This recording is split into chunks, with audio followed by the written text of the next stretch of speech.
if you're going to win, then you need to have a really good relationship to failure. And if you don't think that you're going to fail, then you're either naive or entitled. Welcome to the Mastry Experience. I'm your host, Francesca Sipma, and we are diving deep into mental mastery. This is where self-awareness meets peak performance. You're going to witness the truth behind personal development, emotional breakthroughs, dissolving triggers, getting into flow state, discovering purpose, and most importantly, mastering intuitive action. And we do this through a process called Breathwork. This is your community committed to breaking behavior patterns, getting into alignment, pursuing excellence, and self-mastery. Let's do the work. This is the Mastry Experience.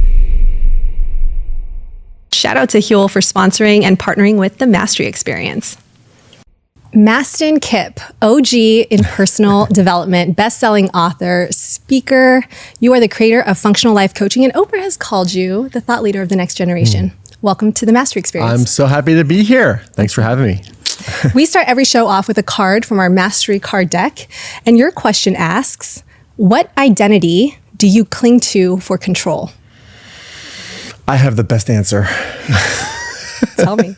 That's the identity. That would be the identity. Yeah, for sure. Yeah. Actually, that's really interesting. Can I tell you that, does that relate to your dad being a scientist at all? Totally. Yes, 100%. Go more into what that kind of upbringing looks like.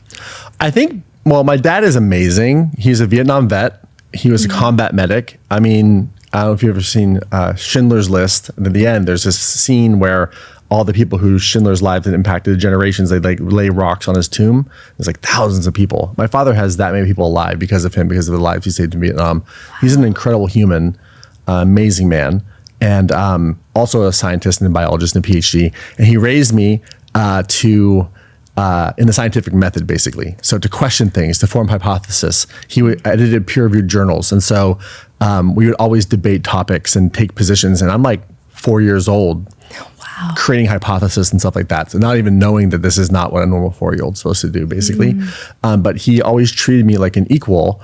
And I think that he always asked me to question things and also find a way to yes in some way, which backfired on him when I was younger, because I wanted to have him drive me places or stuff like that. And, but in life, it was a very, very great tool. And if you can question things, and if you can see life as an experiment and try to find your way to yes, those two things really combine to create a very powerful opportunity for growth, Yeah, definitely. Was your mom a similar energy, or was she different? My mom actually, so she has a broken back since before I was born. She used to ride horses and she broke her back. And so growing up, she wasn't supposed to have kids, actually. The doctors told her not to have children. Okay. And she defied them, and she had me. And she had a broken back. And so she was bedridden for like the first 10 or 15 years of my life. And so I grew up in a world where my father was taking care of her. And that was sort of the model of the world that I grew up in, that you're supposed to be devoted to and dedicated to one person and take care of them, which there's a lot of nobility in that, obviously. There's also things that need to be worked out also. But my mom is a very spirited, she's more spiritual, actually. I get my woo-woo side from her, and I get my scientific side from my dad, for sure. I mean, they're both scientists, but my mom is way more woo-woo, for sure. It's a great combination, especially now, because I feel like the convergence of those two things are really an anomaly. Totally. But you didn't always follow, I would say, the path that your parents maybe set out for you, because you had a really interesting career in the music industry. Yeah. Can we start there? Because I think it's really helpful for people to understand how far you've come. Oh, yeah. Well, I mean, my father is a PhD in biology. My mom has a master's. They're thinking I'm going to get into academia. And then I, at the age of 15, 16, discovered this band, Limp, Bizkit, that blew up, and somehow became friends with those guys, and then moved to Los Angeles and convinced their manager to hire me as an intern at a company called The Firm, which does not exist anymore, but at the time was a massive company. I found myself in the middle of Hollywood at the epicenter of big things happening in 2000, 2001.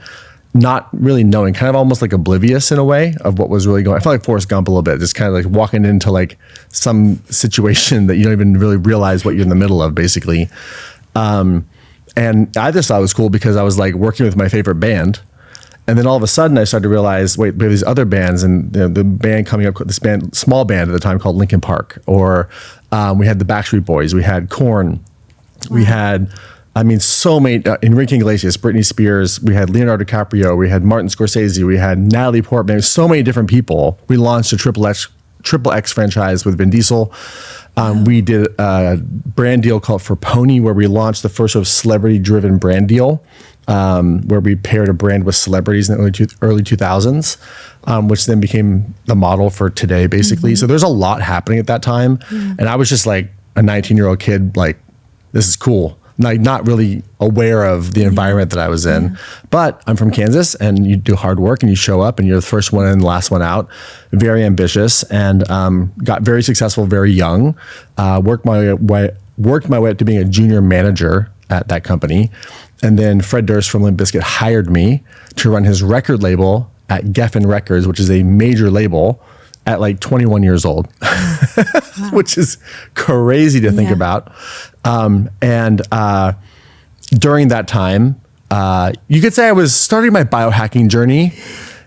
In a way, I guess I did have untreated ADHD and undiagnosed ADHD. I chose to self-medicate it with cocaine. Okay, so, biohacking or whatever. But, that happens in Hollywood sometimes. But you start working quick and fast and being successful, not looking at what's happening underneath, and you're going to fall, which is what happened. I fell very, very early. Kind of got my stuff together and started my own management group, and then got brought back into another company.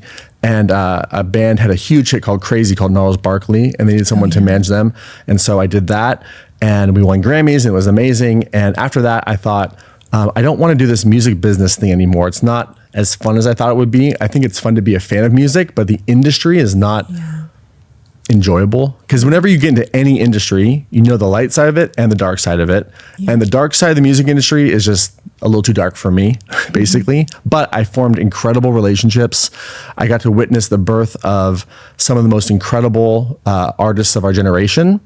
I got to learn about branding. I got to learn about private equity. I got to learn about so many different things in terms of how to basically manifest in the world.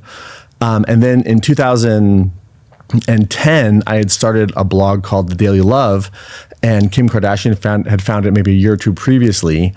And in 2010, through The Daily Love, I was introduced to Tony Robbins, and I went to a Tony Robbins event in 2010, and I thought to myself, this is like the best of both worlds. This is like being a rock star and helping people. This is, I didn't even know you could do that, And so I was like, I'm going to go there. And I remember when I first watched Tony, he does these interventions that are just so powerful and incredible and amazing. And coming from Hollywood, I'm thinking, this is an act. This has got to be scripted. This has got to be staged. This has to be an actor. This is not real. This can't be like actually happening in real life.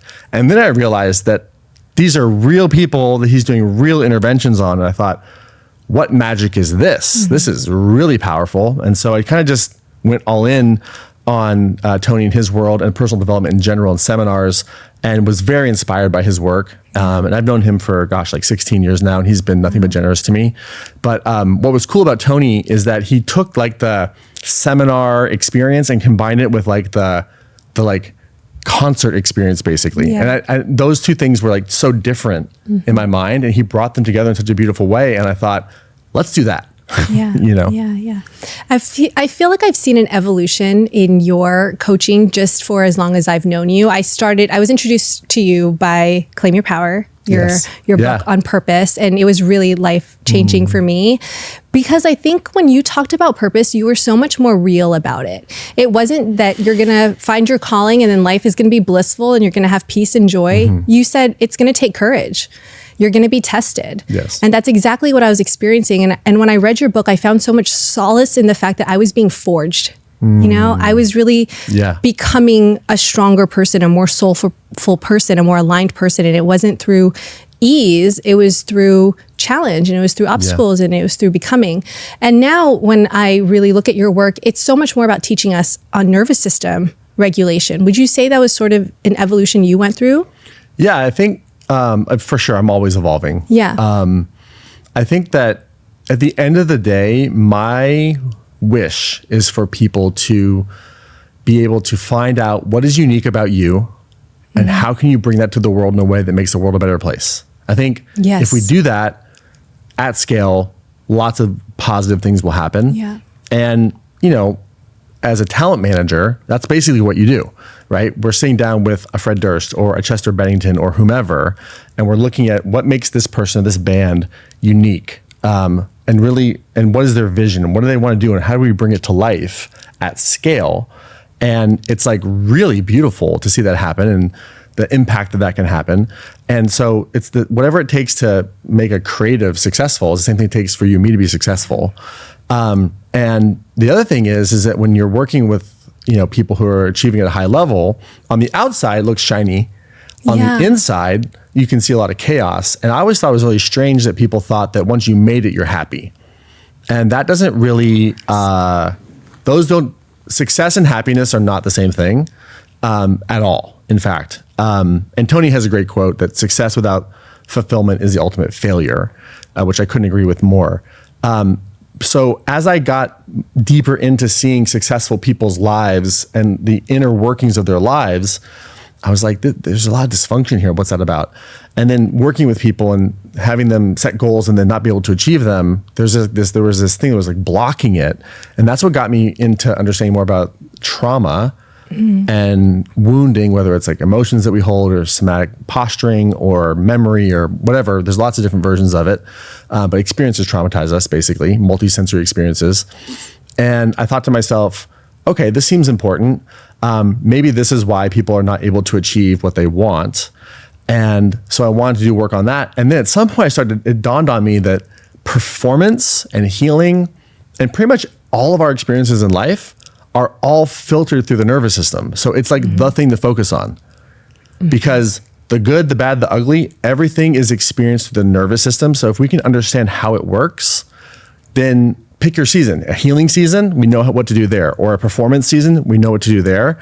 But it's kind of like the thing to understand so that you can do whatever it is that you're here to do because we all have this nervous system. It has a predictable biology to it. And when you understand it, and then you understand yours, which are different because there's a predictable biology, but how yours manifests is completely unique based on your history and your epigenetics and all these different things. Then you can optimize your life basically. So it felt like just kind of like the most efficient thing to do, basically, you know?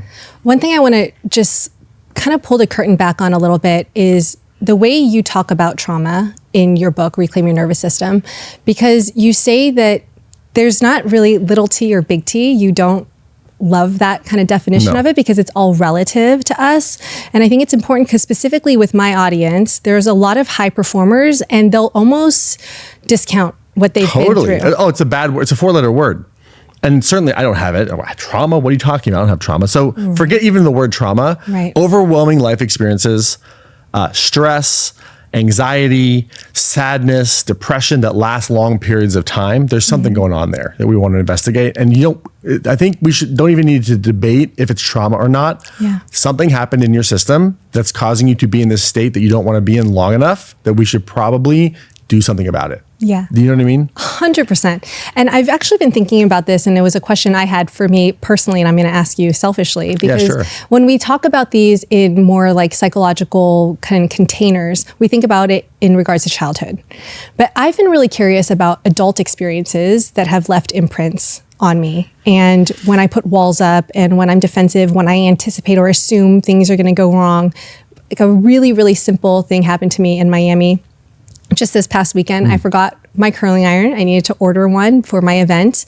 And I was like, they're not going to have it at the store. The person's going to mess up the order. They're not going to deliver to my door. The amount of anxiety I gave myself for no reason, anticipating incompetence to happen at every single step of my Instacart delivery.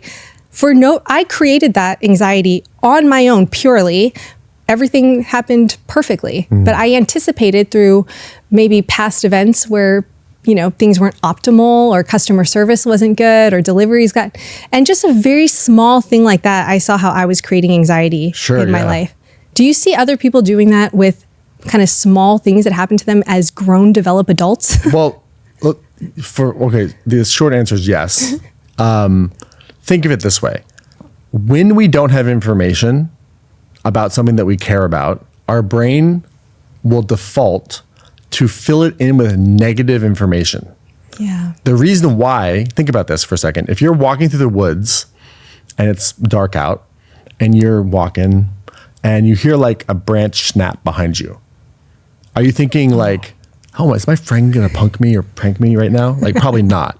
You're thinking I'm about to be attacked by someone or something, or about to be eaten or something, right? Right. So our system is designed to default towards survival or negativity bias for survival purposes. And so whenever there's a lack of information, our brains will automatically generate a negative scenario to keep us safe. And it's unconscious. It happens without our choice, basically. Yeah. And that's true for relationships. That's true for ordering something. It's true for in any case. Now, I would say that adult trauma likely is informed by developmental experiences.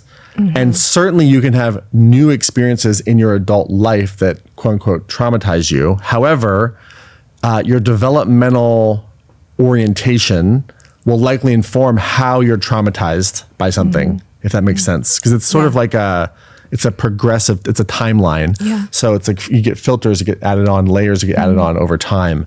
And so how you interpret an event as a 20, 30, or 40-year-old is impacted by unconscious decisions that your attachment system made at 18 months or whatever. So there's still roots. Yeah, there's still roots back there. And by the way, it's all stored in the brainstem. It's super automatic. So it's really hard to reprogram. I think a more obvious trauma that I'm seeing people my age experience now is the health decline of our parents. And it's a really difficult one to process. And what I also see in high performers is we think that we can handle these things. We think we can compartmentalize. We think that we're master processors. But sometimes I don't know the difference between dissociation and a regulated nervous system. That's so honest. I love that so much. It's so true, though. I'm like, I can handle a million things, but I'm really just numbing out. Yeah. And then when I'm still enough and I go into a meditation or breath work, everything comes flooding out of me. Yeah. But sometimes when you're in that situation, you do have to just be in that survival mode and get through it and be the caretaker or be the one that handles all the logistics. And then when you have a second, if you actually process, it comes out. But a lot of high performers never take that time. Yeah. No. Well, your body will force you to at some point. You can hold on for a long time. Oh, yeah. I tried to biohack my way out of, I had foot pain for from 2010, 2020. And I was doing everything to get rid of it except for what I should have been doing. And in 2020, and this had nothing to do with the pandemic, by the way. In 2020, I couldn't walk for 6 months because I had spent a decade not paying attention to my foot pain, numbing it, avoiding it, and it brought me to my knees and nothing worked anymore. And it my body forced me to pay attention. And I have been resculpting myself ever since the last 5 or 6 years, literally from the ground up. I had to learn how to walk again. So many different things had to happen for that. So your body will definitely get your attention at some point if you don't pay attention. This is really powerful because with high performers who aren't ready to go into maybe the healing or they think they're going to open up Pandora's box, but their body is screaming at them, this is going to be the relatable thing that actually forces them to do some deeper inner healing work. And I remember the story of your ankle. You sat with it. There was a day where it took you to your knees. I think you said that you were in the bathtub and you just sat with the pain. I did, yes. What came up for you? Well, I didn't know. I didn't want to pay attention to it. Yeah. And I just grabbed my ankle and I just said, I don't know why, but if I were you, I wouldn't want to move forward either. Because that's what I could not move forward. I literally could not take a step. And then eventually within, 10 or 20 minutes, I think the benefit and the downfall of doing the work that I do is I can hold a lot of space. I've been in a lot of non-ordinary states with people, whether it's trance-induced or breathwork-induced or psychedelic-induced or whatever. So I can hold a lot of space and I'm used to weird stuff happening all the time and unconscious processing. But when it happened to me by myself in a bathtub, accidentally, and I was not on any drugs or anything. It was just kind of spontaneous. My body showed me thousands of memories of times where I had neglected myself. And it was just like a flood opened. And I was like, oh my God. And it was the same emotional state with all these different circumstances. And basically my body was saying to me, this is why we don't want you to move forward. Stop doing this. And I was like, wow. You have a point, Wow. And it was hard to look at because there were, so many different experiences, whether it's relationships or business deals or how I treat myself during seminars or how I travel or how I talk to a random person there's so many different experiences. But there were so many different versions of self-neglect basically. And it was just, it was overwhelming. And a lot of it got released at once. And I was like, okay, I'll start to pay attention. And I have done the painstaking work to build what's called interoception, which is the ability to pay attention to what's happening inside one's body. So now I can do it at a very minute and very precise level and catch it when there's a tiny imbalance versus numbing it with Toradol and, prednisone or whatever, all the different things, Wow. What a super skill. I tried every other way and I'm very smart. Yeah. I know how to use PubMed. I understand mechanisms of action and none of that worked, Do you tend to think that physical pain comes from emotional connection? I start every morning with breathwork and meditation. I'm immediately in a creative flow state and I get on my computer and I start banging out work. The next thing I know, it's already lunch and I haven't even eaten breakfast. Shout out to Huel for making sure that I'm still hitting my protein goals because they have these delicious, ready-to-drink meals packed with 35 grams of protein, 7 grams of fiber. We have 27 different vitamins and minerals. My favorite part, you guys, no artificial sweeteners, and it comes in so many delicious flavors, including this chocolate, peanut butter, and my personal favorite, the iced coffee. And if you're looking for something where you can add your own fruits and veggies to it, then check out the Huel protein. All the same nutrients, but you can make it a little bit creamier, a little bit thicker. Shout out to Huel for sponsoring the Mastry experience. And you can use our exclusive 15% off code. That's Huel.com/Mastry. And Huel is actually now in Targets near you. So check them out. Shout out to Huel for supporting the Mastry experience. I want to tell you guys about something that has completely shifted the way I think about optimizing my health, and that is 3x4 genetics. You know how on this show we talk about mastering your mindset, mastering your performance, mastering your emotions? Well, what if you could master your physiology on the deepest level? They will analyze your unique blueprint. I'm talking about weight balance, muscle and skeletal, hormone health, brain, heart and vascular, blood sugar regulation, sensitivities, nutrients, cellular. It's a simple cheek swab that you can do at home, and results come back on their app in 3 to 4 weeks with actionable insights across nutrition, stress management, hitting your weight goals. If you are serious about performing at your highest level, this is the kind of intel that actually changes the game. Check out 3x4 Genetics and use code MASTRY. Now let's get back to the show. The short answer is everything is connected to everything. There isn't always one root cause. However, suppressed emotion tends to lead to chronic pain and vice versa. And sometimes you just have a cut and sometimes you have suppressed pain. But in general, I think that everything is interconnected. And if you have something that's chronic, that's something you want to pay attention to, because something that's there for more than a month or two might be worth investigating, Okay, so I want to ask you, what does a regulated nervous system look like when it's not dissociating? Yeah, well, first of all, let's contextualize the conversation. So our nervous system is capable of lots of things. So the highest performers in the world, they have a nervous system. People who are in adverse situations or have high ACE scores or adverse childhood experience scores, or who are in places like Gaza or, people in the Holocaust, everyone has a nervous system they're experiencing life through. So our nervous system can experience intense trauma or significant high performance. It's all powered through the nervous system. So we have to understand that all of us are dealing with the same sort of filter. So we have to contextualize, what work are we doing? Right? If I'm working with somebody who is in acute trauma, they're in a healing season. Okay. That's a very different context than someone who is relatively resourced, either financially and or emotionally, and they're just trying to like optimize their performance. Now, they both have nervous systems, right? But there's different ways to work with them. And so when people hear about nervous system regulation or the words nervous system, I think a lot of people think about it just in the context of healing. So this would be your somatic experiencings, your internal family systems, your Hakomis, et cetera. Like that entire world, Polyvagal Theory, Polyvagal Theory applies to performance, but it's sort of been adopted in this healing context. So when people talk about nervous system in the context of healing, that's one context, but there's 3 other contexts. There's strengthening, performance, and optimization. And so it's like, which context are we talking about? Because there's different rules for different seasons also, right? Like you can't apply the same rules of healing to performance. It wouldn't be fair. Well, that's fascinating because one of my questions I had for you was, when do I know if I need to expand my capacity or give myself rest?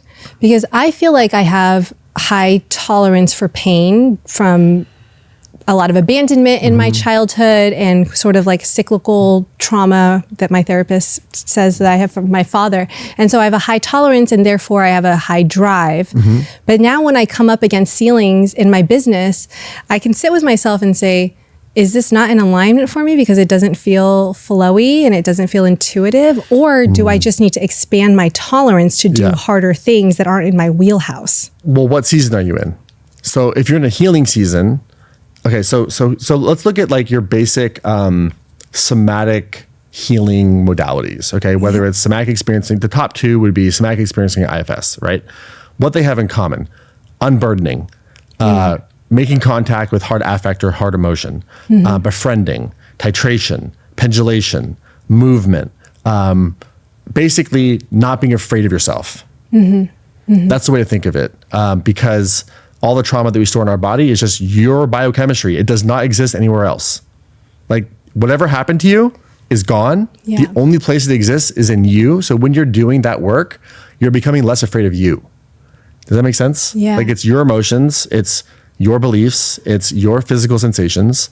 So as you start to build awareness around what you went through, what you're processing, what's been stored, what's been repressed, you're befriending, you're validating. Oh my gosh, this makes so much sense. Of course that happened. Like anyone who was in that position would have done the same thing. Like that is the whole context of healing, right? But if that's all you do, you're never going to achieve anything in your life. That's not healing is not the destination. Right. Healing is like the starting point because we want to get back on the field. And so I think that, like, for example, dissociation, which you brought up. Okay, so who's the GOAT of dissociation? Gina Fisher. Gina Fisher's work on structural dissociation is like cutting edge, okay? Even she admits that high performers need dissociation, okay? So it's, what's the context of dissociation? So most people who have trauma have been forced into a dissociative state because of something or someone or some circumstance that happened that was so bad that they had to pop out of their body or go away or go somewhere else, right? Well, high performers have to dissociate to get that last rep, to catch the football on the field and get the touchdown, to get the gold. So the difference is choice. So if I don't choose to be dissociated and I'm forced into it because of an experience, I have no power, I have no agency, I have no choice. But if I choose to dissociate, that last rep on the bench press or this like 1 week of hard times in my business, like that's okay. So I think of it as like functional dissociation. And pretty much every altered state, breathwork induced, psychedelic induced, trance induced, whatever, are dissociative states. Ketamine puts you in a dissociative state. MDMA, go down the list. They all put you in dissociative states. That's a non-ordinary state to make a new decision about what happened. So it's whether it's your choice or not. That's the most important piece. And also, how long are you dissociated? And do you even know if you're dissociated? So if you grew up with chronic, structural, long-term dissociation, that will fragment your psyche, that will cause all kinds of physical ailments and problems. But if you're like, hey, I'm about to do a launch and I'm gonna do a 7-figure launch and I'm gonna check out for a week because I need to dissociate because this is too much, go for it. Like go, like it's, we don't throw the baby out with the bathwater. Like we dissociate for a reason. If it's your choice, then you're in charge. And if you're in charge, it's not traumatizing. Does that make sense? It's really empowering to hear you say that, because I'm currently in a season right now where my dad's been having some health issues, and seeing him in the hospital has been really hard. Seeing just certain declines in pictures of, the parent who was the strong one. And I've had people check in on me, and there's certain days where I'm like, I can't right now. I'm in a mode, I'm in a zone where today I need to focus and get as much done as I possibly can so that I can go home and process and be there. Yes. And then I felt guilty because I'm like, oh my gosh, I'm bypassing. I'm not feeling the emotion as it comes. But bypassing is not always bad. Thank you. I've never heard that before. Like, we have the skill set to bypass for a reason. Like, here's a good example. Normandy, D-Day. Okay, the soldiers, the brave American soldiers who took, and all the others who took the beach, right, against the Nazis. They're not like, let me feel my feelings right now, and what they're dissociated, checked out, bypassing, go. Yeah. Like, people are dying next to them. Like, there is a time and place to bypass. Yeah. And the thing is that, and this is the problem when you get stuck in a healing mode, what you basically do is you find the most traumatized and sensitive parts of you and you put them in charge of your life. Right. And it's like, no, that's not our goal. Our goal is to love them and befriend them, put them in the passenger seat. And there is a time and place to, now, do we want to always bypass them? No.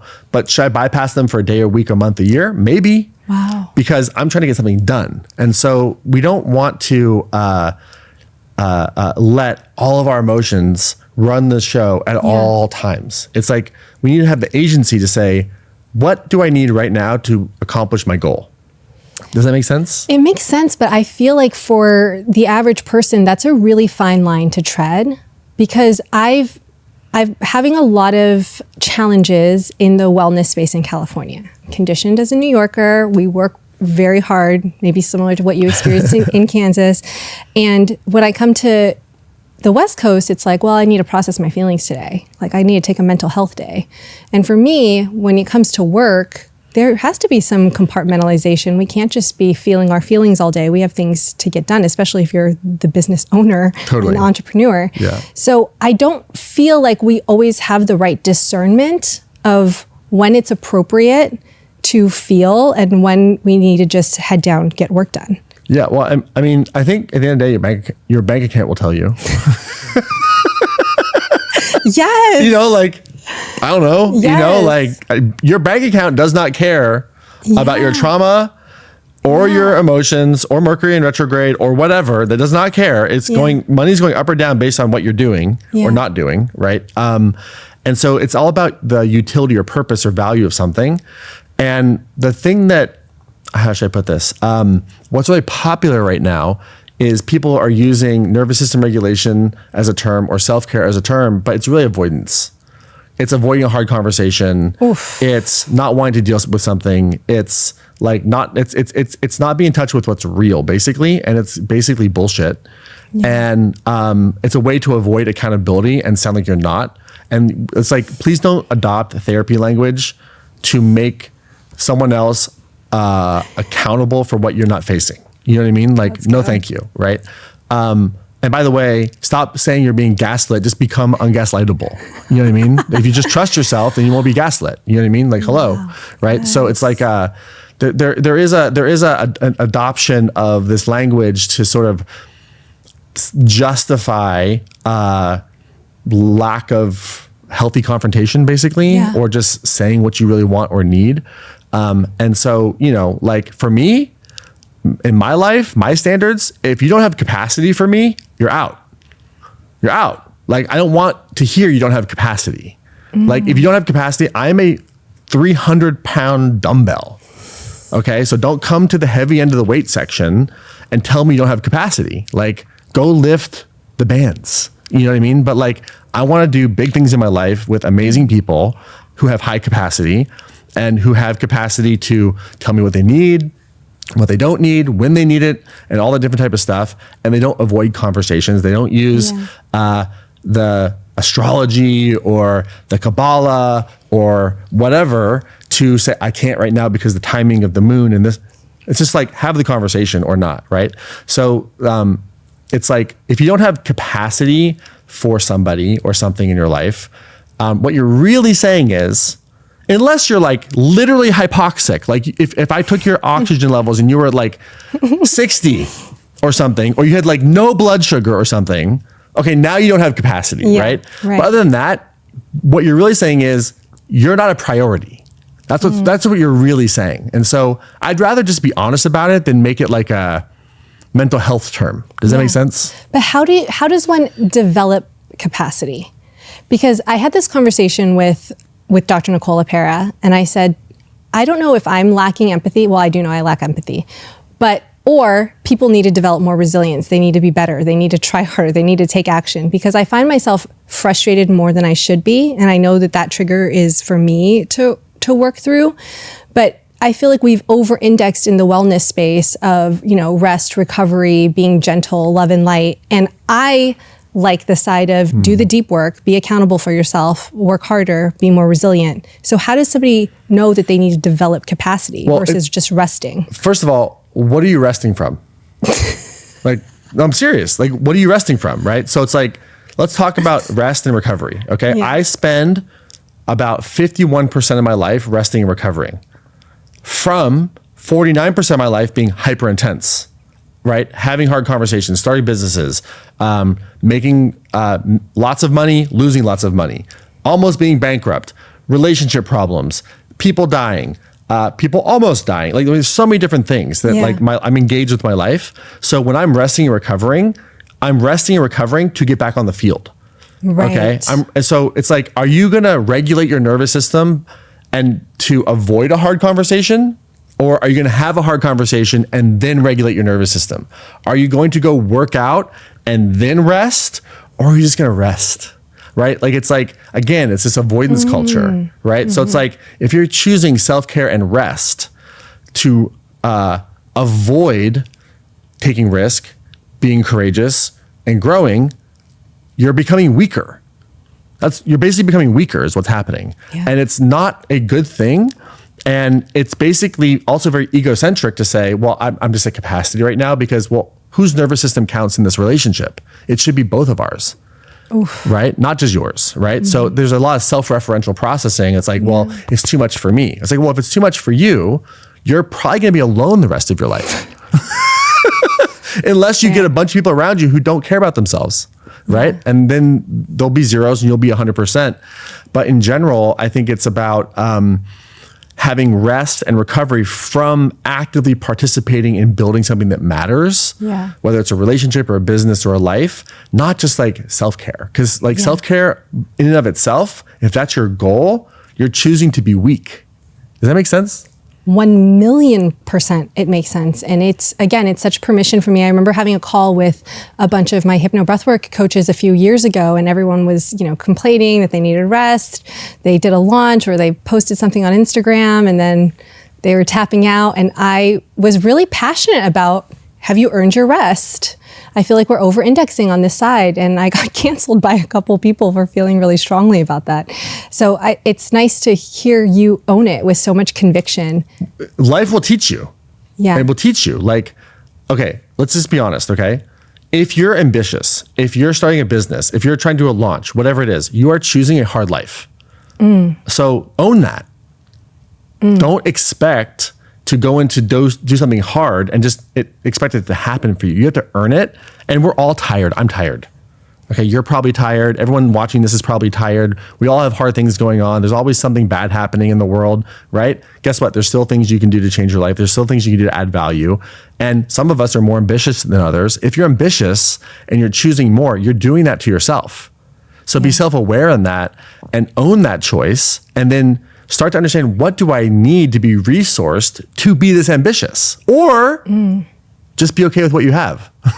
But this idea that I'm choosing to start a business and I did this launch, I'm so exhausted. It's like, you join the club. You know what I mean? Like, and 100%. And I want to talk about that side of the business a little bit, because a lot of my audience is people who are ex-corporate, they've transitioned, they're becoming coaches or they're breathwork coaches. And we look at you with so much reverence and so much respect for everything that you've built. But I feel like I've had to manage a lot of expectations on what mastering your craft, mastering your skills, mastering your mindset really takes.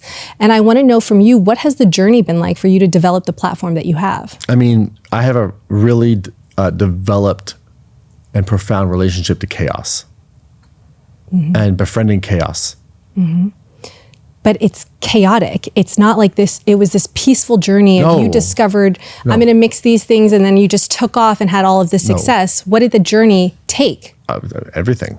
Yeah. I mean, there have been times in my life I want to take my own life. There have been times in my life where I thought, how did this happen? There have been times in my life where I've like lost something that I could cry now thinking about, like so many different things. So many, financial ups and downs, lots of wins, lots of losses. I make lots of mistakes. I try to make new mistakes. I don't want to make the same mistake. But, it's like, it's mostly failing, basically. And it's how you recover from it and how you learn from it. But, like if you're going to win, then you need to have a really good relationship to failure. And if you don't think that you're going to fail, then you're either naive or entitled, because everybody fails, and people who win have a really good relationship with failure. Now, that being said, people say, you don't learn from winning, you learn from failure. Okay, I've learned from failure, but what I love about winning is when I win, I learn what's possible. So there's definitely a lot to learn from winning, but the most important thing to learn from winning is you're gonna fail way more than you're gonna win. Yeah. And if you give up when you fail, then like you don't really understand the game, because everyone loses. Michael Jordan loses, Tom Brady loses, Tony Robbins loses, everyone loses. I lose, you lose, we all lose. But the people who are great have a different relationship to loss. Does that make sense? Okay, good. Speaking to my soul. But I had this discussion with my partner all the time. He was a former professional golfer. And when he finally processed that transition and the end of his golf career in a breathwork session, he saw his relationship to failure and how it's impacted him now to take risk. But for me, when I fail, it's never a failure. It's just a learning experience. It's a growth opportunity. I get better. I get stronger. I try something out. I get more creative. It forces me to push myself. Totally. And I think that that's the mentality that people have. What I see with a lot of my coaches now is they launch something.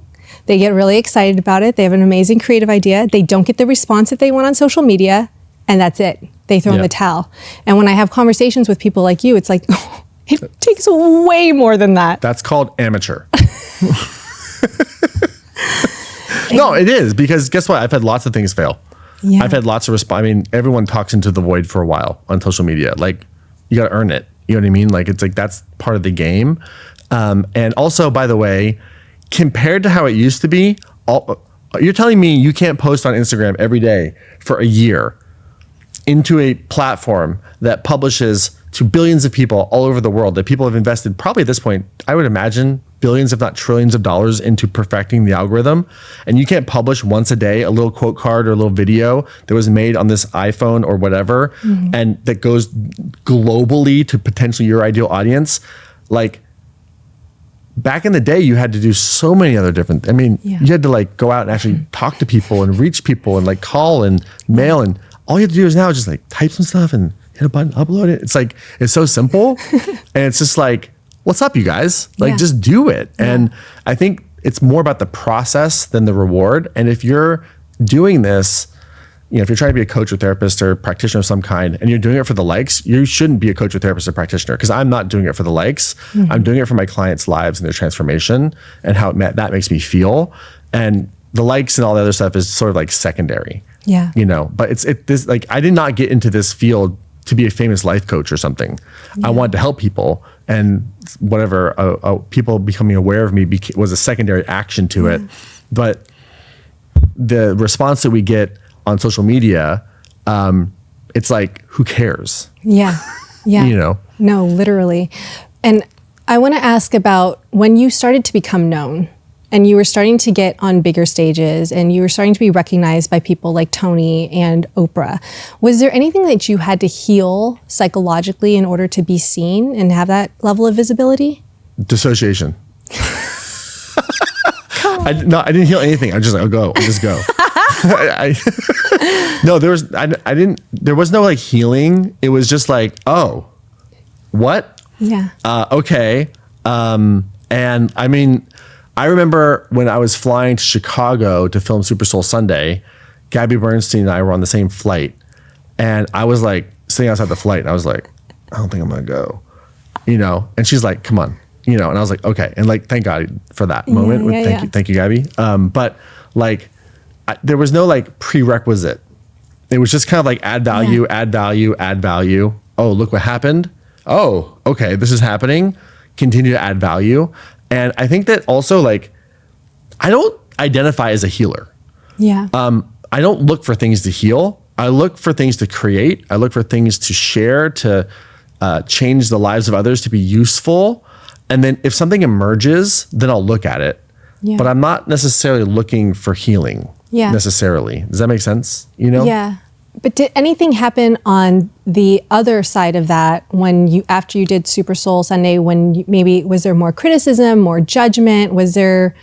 Yeah, well, I mean, scaling that fast, and also the first time, there was a bunch of mistakes I made, but I didn't know I was making them, which is kind of cool actually, because, you know, I just thought everything was great. You know, but like, I mean, I put on tons of weight. I couldn't walk for 6 months. I mean, financial problem. I mean, so many other things that, you know, scale comes with. And so I definitely got experiential lessons in multiple categories. Yeah. And that definitely put me into certain, like with my body and my feet, for example, I started healing, but that was like after the damage had been done. Yeah. Now I don't really need to quote heal because I'm proactively paying attention to things. But that just comes, I think, with experience. You know, I was 28. I did not know anything. I was just like, this is fun. Let's keep going. Okay, whatever, you know, like this will just keep happening this way. This is amazing, you know. I was telling you earlier that being on your close friends list is such a flex because you get to see all of your biohacking journey and it's so good. There's another theory that I've learned from you that you synthesize in such a beautiful and eloquent way. And I was hoping you could share a little bit and educate us on what polyvagal theory is. Totally. Yeah. So polyvagal theory is authored by Dr. Stephen Porges, and he is the scientist. He actually codified HRV as a biometric. His contribution is massive. He's very humble. And basically what he did was he mapped the biology and the anatomy of the autonomic nervous system and primarily the vagus nerve, which is the 10th cranial nerve. And he's proposed a hierarchy of how it works, mechanisms of action for how it works, and helps us understand what our body does under different levels of stress, and how things that are multi-symptomatic, like chronic illness or different issues, can sometimes all be related to the vagus nerve dysregulation or low vagal tone, or however you want to think of it, flat HRV, all that different, same basic idea. He's helped us understand that we can get stuck in different states of sympathetic or dorsal shutdown. Dorsal is more like immobilization. Sympathetic is just kind of like fight or flight. He created this concept called the ventral vagal complex, where the vagus nerve splits at the diaphragm, and above the diaphragm, it's myelinated. It controls heart rate variability, vocal tone. It controls facial expression, stuff like that. Below the diaphragm, it's non-myelinated, and it's older, and that's where like a lot of dissociative shutdown kind of happens and stuff like that. And so he helped us understand the anatomy of the vagus nerve and the autonomic nervous system and how it works. What's happening now is that they're getting scientific pushback on it, which, by the way, is supposed to happen in science. That's what peer review is all about. However, the pushback that's happening for polyvagal theory right now is coming from people who actually misunderstand the theory in the first place. So the pushback is like fallacious, like they're making these fallacies about what he's saying that he doesn't say. And the way that Dr. Porges has responded to that, you know, he doesn't get on like Instagram and like do like a gotcha, whatever thing. He'll respond with like a 25-page scientific paper that's very polite, basically being like, you're wrong. But what it helps us do is it helps us understand how we respond unconsciously, how we can start to become aware of those responses, and then also predictive about what certain things will do or not do for us based on the experiences that we've had and what will work or not work. And so it gives us like a roadmap for our anatomy on the inside for how we experience the world. And it helps us be more strategic in, one, identifying where is someone now, and then two, what do we got to do to get them basically higher up the nervous system chain from, you know, dorsal shutdown to sympathetic activation to more of a ventral state of regulation. And you could take pretty much the entire DSM, which is where all the mental health diagnoses come from, and kind of categorize them into either sympathetic or dorsal, or a combination of sympathetic and dorsal symptoms, basically.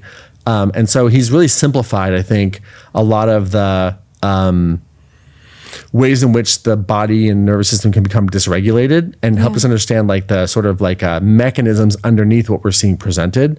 And what I love about it is, unlike internal family systems or somatic experiencing or psychoanalytic theory, or no shade, but it's a biological approach. So it's like, this is your anatomy.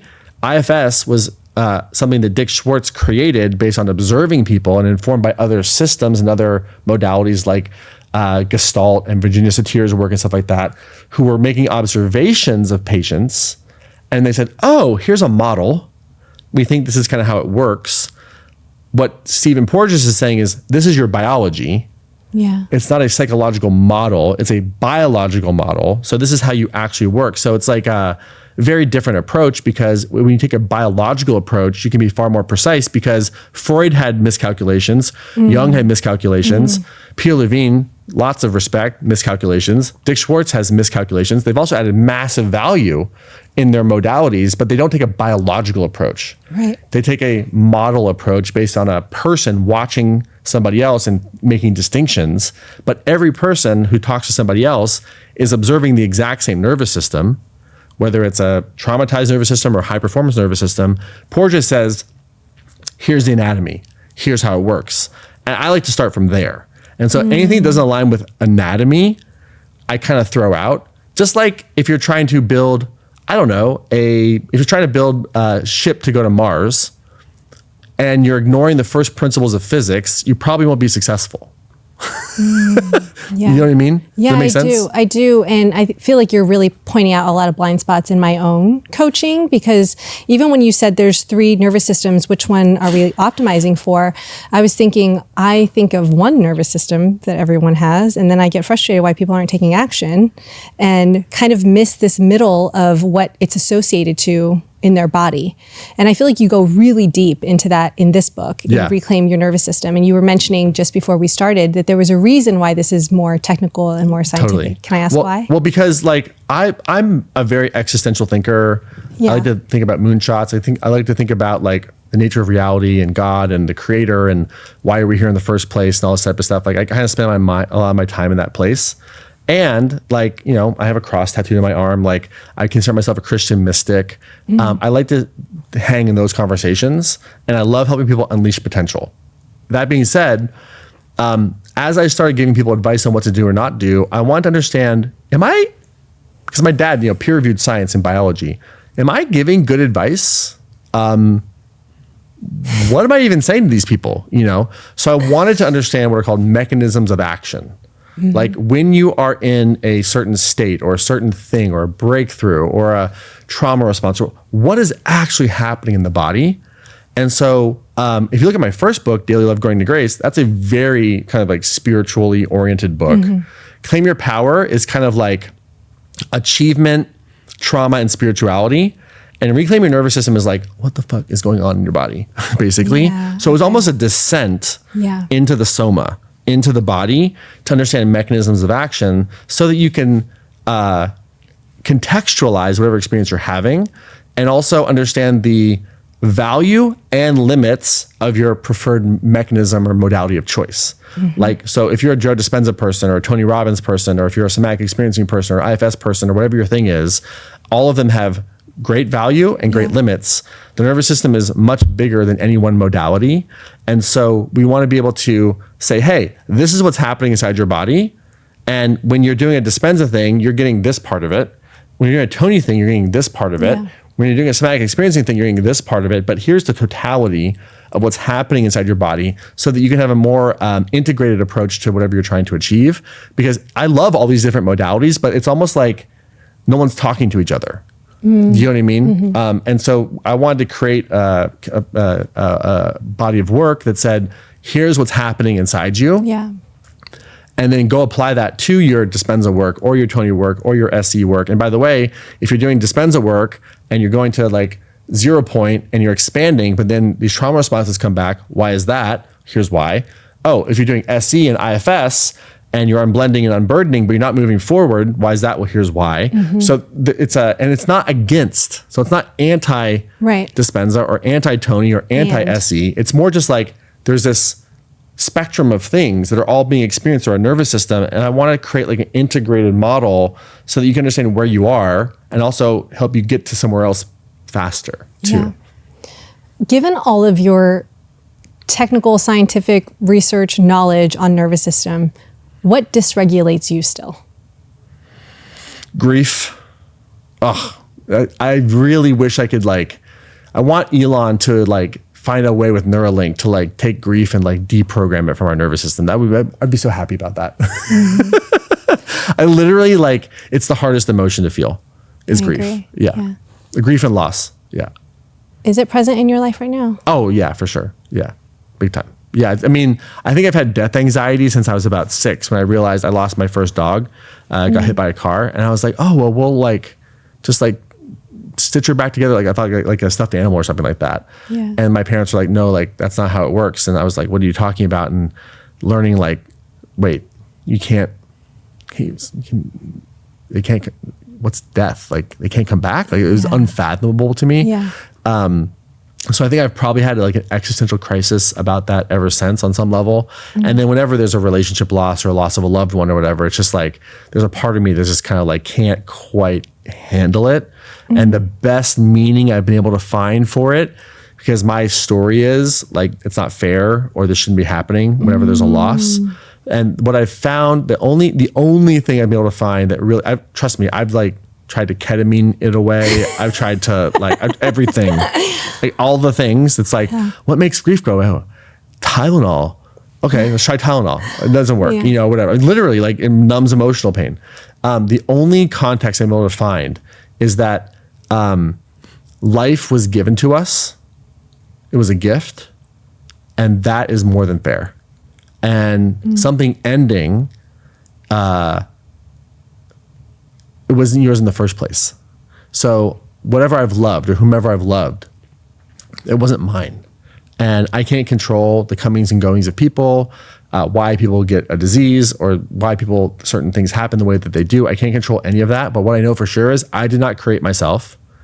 I did not create the people that I care about or love. They were given to me as a gift. My life was given to me as a gift. And if I think of it through that lens, then I think it's a little more helpful than look what I've lost. Because not having that person or situation in the first place would have been worse. And so that's the only meaning I've been able to find that's been able to help me sort of soothe that. But grief is certainly my least favorite topic and something I do. I work very hard to befriend and then move through as quickly as possible without ignoring it, but also, honoring it, but also being enough, because I think that it's one thing to love and to go for it when you don't know that you can lose something or, someone that you care about. But when you go for it, knowing that you're going to lose it, I think those are the people who really are amazing. Yeah, I agree. Because loving something is very courageous because you will lose it at some point. I'm always astounded by the people who have lost something and then they keep their heart wide open. Totally. That is so brave. That to me is Mastry. 100%. 100%. Big time. Do you experience grief in the same way when you're losing a relationship versus an actual death? No. Relationships are more I have a part of me when I was first born, the first 3 days of my life, I was left alone in this tube incubator thing or whatever. And I was literally for my whole life at that time, 3 days by myself. And my story is no one's here. So whenever there's a relationship loss, that part's just no one's here. And it's like a painful, alone type feeling. The death of someone that I care about is a soul crushing heartache, drama. That's just this can't be, and it's far more existential and will cause me to value things more, live more, and also I think really brings me up against what I can't control. Yeah. in a big way, you know, because when you have a breakup or something like that, that person's still alive. Yeah. You know, when someone's gone, especially someone that you love, that's hard to reconcile in many ways. And so it's a very different experience for me, for sure. What's your modality of choice for grief? Maybe reincarnating not as a person next time. No. I think my modality of choice is probably having a shared context with somebody, being able to talk about it with someone who has gone through the same thing or something similar. I think also in terms of like a exogenous substance, ketamine is, of all the psychedelics, if you're going through grief, the best in terms of its mechanisms of action and what it does, because it's more of a dissociative. So I've done ketamine psychotherapy to allow me to move through some of that too, because it can be very overwhelming to experience it like fully associated and stuff like that. Yeah. And then I think also, this might sound kind of strange, but I think like gratitude for having something in the first place. Yeah. Not gratitude for like they're gone, but that I got to experience that in the first place, I think is really powerful, because you could imagine a world in which you never met that person. Yeah. And at least for me, those people, my life would be darker if I had never met those people. And so I think finding gratitude for what I got to have and imagining a world where I didn't have it is also very helpful. But at the end of the day too, it's also like living life and choosing to continue to let life force energy come through me and build and grow and evolve and keep my heart open, even though that's happened, is also very important, you know? Can I share two things that have sort of helped me reconcile it or recalibrate it a little bit? Feeling it fully for me in breathwork and like convulsing crying for as long as I need to so that the energy is released from my body has been it's brutally painful. Yeah. Like the most intense pain I've ever experienced in my life. And for somehow, when I allow it to move all the way through my body and I have no more tears left to cry, I feel a higher capacity for love. Totally. And love is an unsafe feeling for me. And so I'm not like a heart open, positive person. That's not my default by any means. You don't present that way, but certainly on the inside, I bet. Otherwise you wouldn't be talking like that, you know? Well, it's new because this situation with my dad has been so painful and so hard, but I'm trying to not dissociate and numb and just feel through it. And what I feel is more connection to humanity. Yes. And just a greater presence and curiosity for him and desire for connection. But if I stop it, then it just feels like anxiety that I'm stacking on top of. Yeah. And sometimes it's like hours in the shower of crying, you know? Yeah, totally. So that's been really interesting. But then the second thing that I've discovered from it is some of the attachment and the difficulty of feeling that loss is the characteristics, the traits or the energy that person provided in my life, which now forces and requires me to develop within myself. Totally. Yeah, for sure. So my dad's like the grounded, you know, mature one, and I can be chaotic and all over the place and emotionally volatile. And it's like, who's going to be that for me? Totally. And like, oh my God, I have to learn how to develop that within myself. And I think having those two insights, I mean, I'm in the anticipatory grief stage, so I imagine it's going to get significantly worse than this, but I'm trying to grow as a human and evolve and take the lessons I'm supposed to at this stage, you know? I mean, look, I feel like everyone's grief process is different, and that's a really beautiful process that you've found for yourself. And I think it's important to find what works for you. One thing I would offer you, please, is that it certainly can be worse. And I come from a little bit of a different mindset. What does it mean to feel something fully?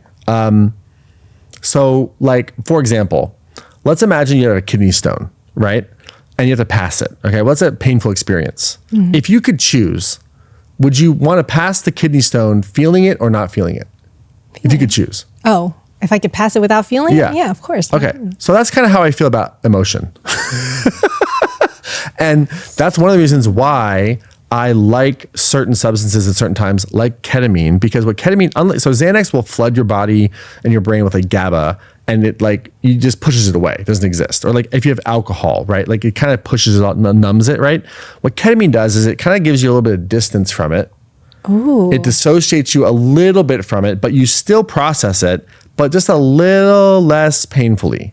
And so for me, it's like, I don't want a raw dog grief, personally. This is not my thing. Like, I'm not going to do it. Oh my God, we're going to try ketamine. I'm telling you, like now, I'm not saying that you should always do it, but there's been moments where it's like, yo, I'm tapping out. I don't want to fully feel this. Like, there's a reason why they put you under anesthesia and surgery and stuff like that. Like, you shouldn't have to fully feel your surgery. You know what I mean? And so there are definitely ways and mechanisms where you can still process the emotion, but it does not have to be so overwhelming.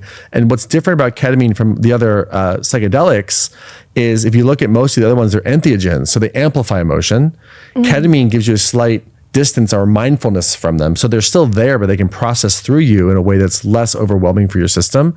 And so I work with a lot of people and recommend that they, look into ketamine, and they'll sit with them, some of my clients, stuff like that, and help them with their stress or their anxiety, their grief.